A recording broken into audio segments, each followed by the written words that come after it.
That's not good. Oi, I'm Louie Jessup. Today we're doing fork seals on this XR200.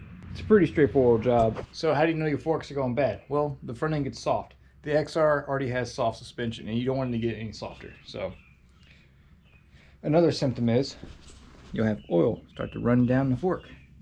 See it all? And it's just not dust. It's oil. It's oil and dirt mixed. If you lift up your boot, you'll have oil up here that you can actually feel. So we have all the symptoms of blown fork seals. So let's get them fixed. First thing I like to do is get access to forks.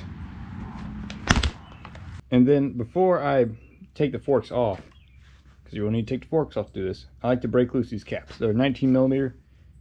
It's just easier to do them on the bike than off the bike.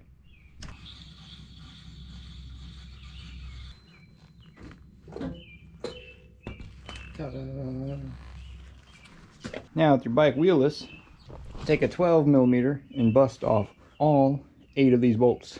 You don't need to take them off, just take them loose. These are what clamp the fork in place. And then just twist them out. They come out pretty easily. It's one out. Put it on your workbench to be disassembled. And if you guys are wondering what year this is an 86. The forks are basically the same. And I am going to take off my top of my triple clamp. You don't have to do this at all. I'm doing it because my tab broke off and I have a spare to replace it with. This is a race bike. It does get abused, so I don't want my number plate falling off. I got the top of the triple clamps changed out. Now I can actually bolt my number plate back on. So I broke off this tab. Probably hit a tree or something. I don't remember. If you're wondering, this is not the original fork boot. Well, duh. This is actually a Daystar fork boot, or no, it's a shock boot for like cars, but it fits. So, and I like the color; it's pretty. Now you want to go ahead and drain the oil out. Since the cap is already loose, this will be super easy. Once I find my drain pan, oh my goodness, where what? Oh, man. You can run. Oh goodness. Oh, that's right. My custom preload adjustment, my washers.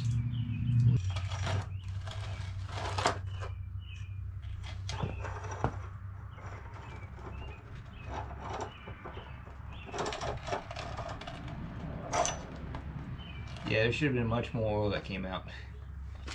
That was hardly any. Let's get this fork spring up without making a mess. Aha, only a little bit of a mess. And then you just, yep.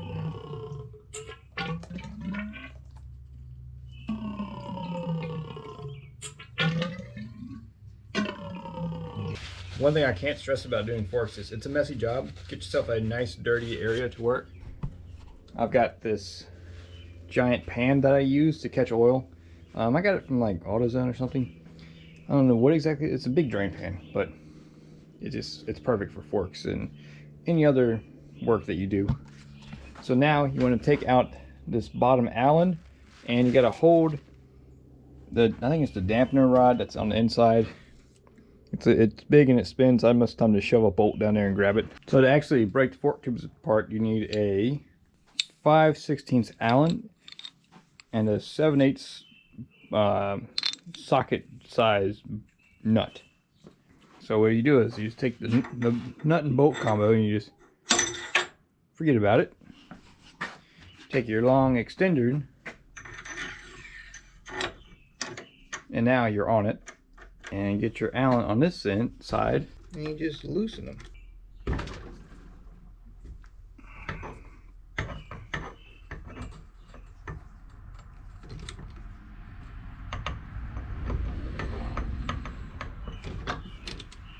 There it goes.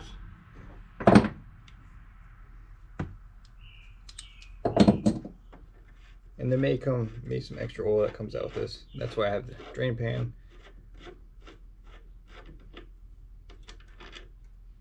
Just a little bit. Let that drain. You'll get your bolt out in a second. It'll come out when you take everything apart. You want to take a probably a bent flathead screwdriver if you have one. you know, you bend them and break them all the time, so just keep them around. They're perfect for pulling out these little fork springs. Look at that. Didn't even try. So I'm gonna take it. Just... And voila. Uh-oh. Oh no. We're dripping. Now you can kind of just boop this thing back in.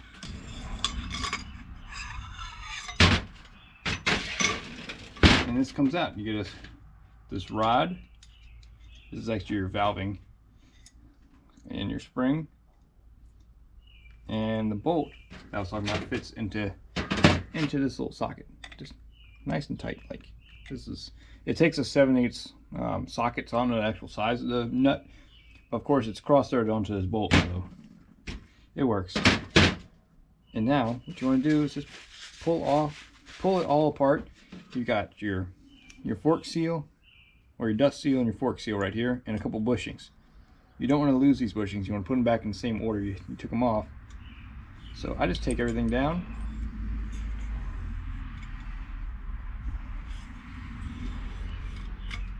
And I make a stack. That's the way they came off, that's the way they're going back.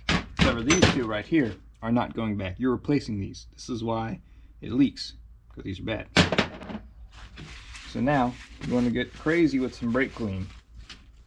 Brake clean. I've got 2 cans because I'm doing 2 forks, so I'm just going to clean this up. Got some shop towels right here. I'm going to blast some music and get to cleaning. Alright, so now everything is nice and clean. We just reassembled the way you disassembled it. Got your new seals right here. So yeah, nice clean dampen rod. And put it in the bottom of the fork.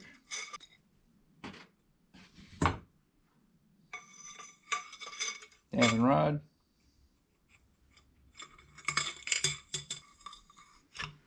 There that is. Put this cap back on the end. And somehow we're oily again. Bushing, fork seal, dust seal.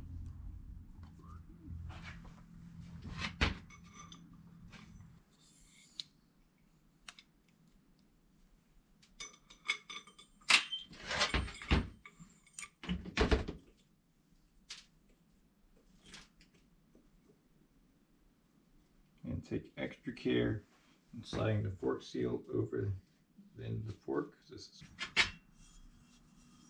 you just take it and put it back together.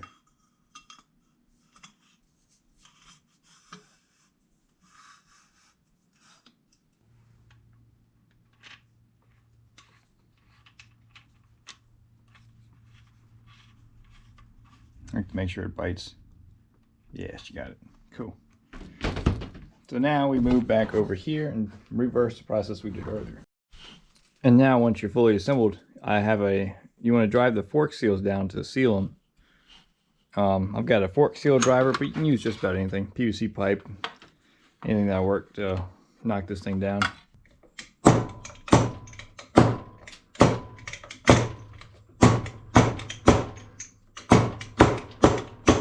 Followed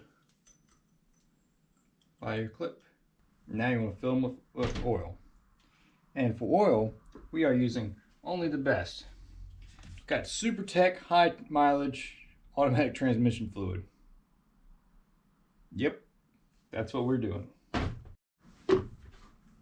And for Honda, and now when it comes to filling it, the method I'm using is just by measuring the actual amount of fluid, which is 350 cubic centimeters of fluid. Now I don't know what that is in freedom units, but this Mix-O-Matic right here has 350 cc's right here. So I'm gonna fill it up to this line, dump it into the fork.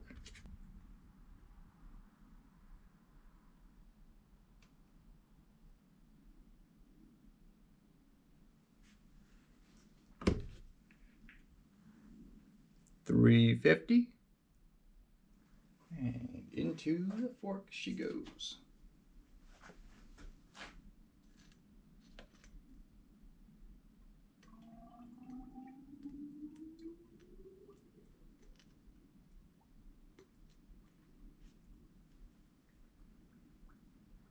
You don't fill it too fast because it's got bubbles and stuff. Just let it bleed itself out. And now with the new fork oiling, I like to burp my forks. So I just travel them slowly. I make sure the fluid doesn't come out the top.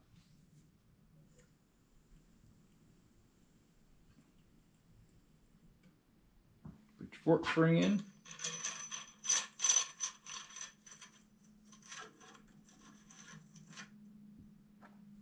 Followed by your fork spring retainer. And for me, since I like a little bit of a stiffer suspension, I've got some spacers in there. And put your cap on. Oops. And when you get it actually on the bike, that's when you fully wrench it down. Slide your boot back on.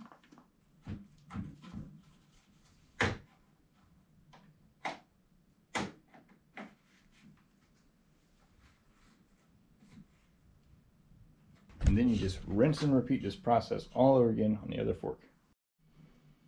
All right, now my forks are done. It's ready to rip. Thanks for watching, guys. Hope this helped out. Comment down below if anything snagged your attention. See you guys in the next video.